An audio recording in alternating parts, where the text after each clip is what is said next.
Despite today's fight back in the Perth Test, Australia is still facing a tough struggle to regain the Ashes. While the England side has been impressive so far, they still pale in comparison to what's widely acknowledged as one of the strongest sides ever to tour down under.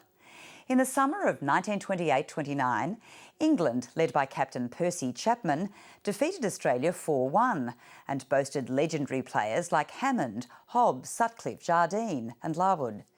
While that season may be forgettable for Australia, it's been brought back to life after the discovery of an extraordinary movie.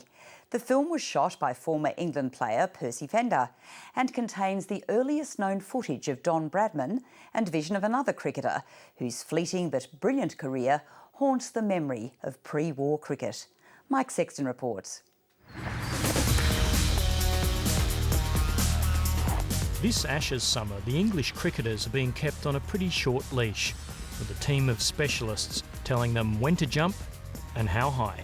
When I first started, there were probably 5 backup staff. There would be a coach, myself, a physio, fitness guy and a scorer. We've now got 14 or 15 management team with us.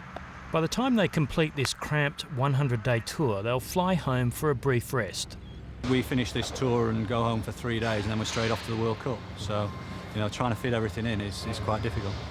It's a long way from the time when England teams came out by boat and stayed for 6 months. This is how it looked in 1928, when arguably the strongest English side ever made their way over, boasting among them Wally Hammond, who was considered to be the greatest batsman in the world at the time. Hammond took Australia by storm. He made 2 double centuries in the Test. He made 903 runs.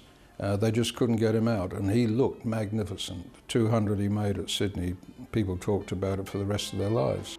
One of those who talked about it was former England all-rounder Percy Fender, who accompanied the tourists in 1928 to write a book on the series.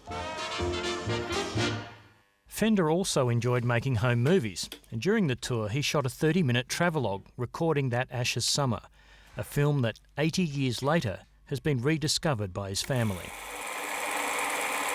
At the time, film cameras were generally considered to be out of the affordability of most people, and if you owned a home movie camera in the 1920s, you were either a photographic enthusiast or wealthy, or both.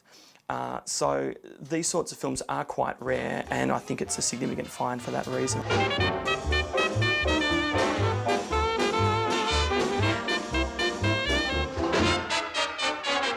On his 16mm camera, Percy Fender recorded delightful moments of the tour, from scenes on board the ship coming out, Cairo and the Sphinx, railway stops at Kalgoorlie in Western Australia and Cairns in South Australia, the Melbourne Cup, Christmas Day at Bondi Beach, and an old-timers game featuring turn-of-the-century players such as Monty Noble, Clem Hill and Charlie McCartney, and the cigar-chomping Arthur Maley. But he also filmed this close-up of South Australian captain Vic Richardson next to 2 young players from New South Wales, Archie Jackson and Don Bradman. I've researched and I can't believe there's any earlier moving film of Don Bradman. Plenty of stills as a boy and a teenager, but this is historic film. Archie Jackson is in that picture too, on the right, and you can see what a graceful, charming young man he is. He wouldn't have known at the time, but by taking this shot, Percy Fender filmed the beginning of 2 extraordinary careers that began that summer, one of which would end in triumph and the other in tragedy. 20-year-old Don Bradman scored his first century at the MCG in his second Test match. At the next Test in Adelaide, 19-year-old Archie Jackson announced his arrival at international level with a beautiful 164. A wonderfully talented player. He was compared at the time with Bradman, apparently just as good a player. I think it was argued in some circles who was the better of the two, as you would. His batsmanship was, it's got to be said, it was far more attractive than Don Bradman's, which was practical, down to earth, exciting because he was invincible. You went to see Don triumph, but you didn't go to see glorious strokes. And risk-taking. Don didn't like taking risks. Archie seemed to thrive on it. The Fender film records some of Jackson's magnificent innings, but not the exhausted state it left him in. It was Stork Hendry who played in that match. He said, oh, at tea time he came in and he was almost out on his feet. Poor little bugger. We had to towel him down with ice towels, and undernourished he was. The truth was that Jackson wasn't undernourished. He was suffering from the early stages of tuberculosis. On the following Ashes series in England in 1930, Bradman broke Wally Hammond's record for test runs in a series, while Jackson's health deteriorated. Despite often struggling to breathe while batting, Jackson combined with Bradman for one final moment in the sun. He did play a very significant innings and a very significant partnership with Bradman in the final test to make sure of the Ashes. So he has a special place in Ashes history.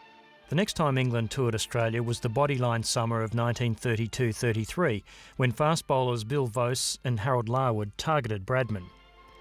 Archie Jackson followed the series from his deathbed.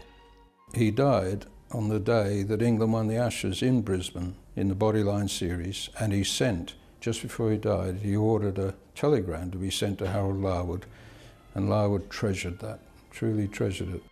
Archie Jackson was 23 when he died. He had played just 8 tests.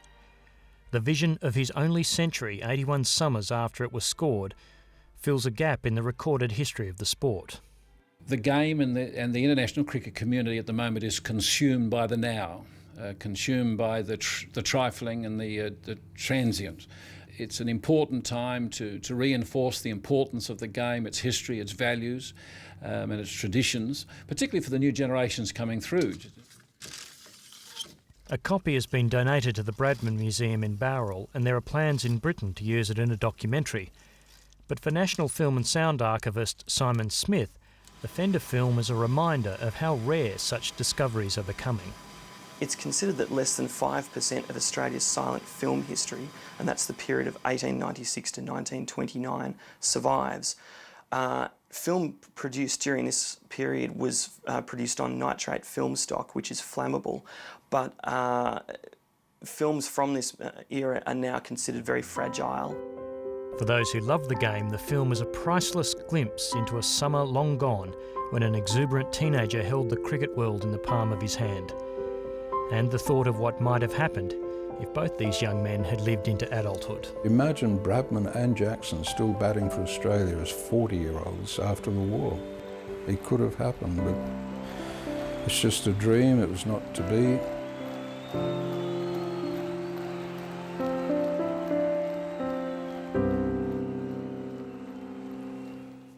Mike Sexton with that report.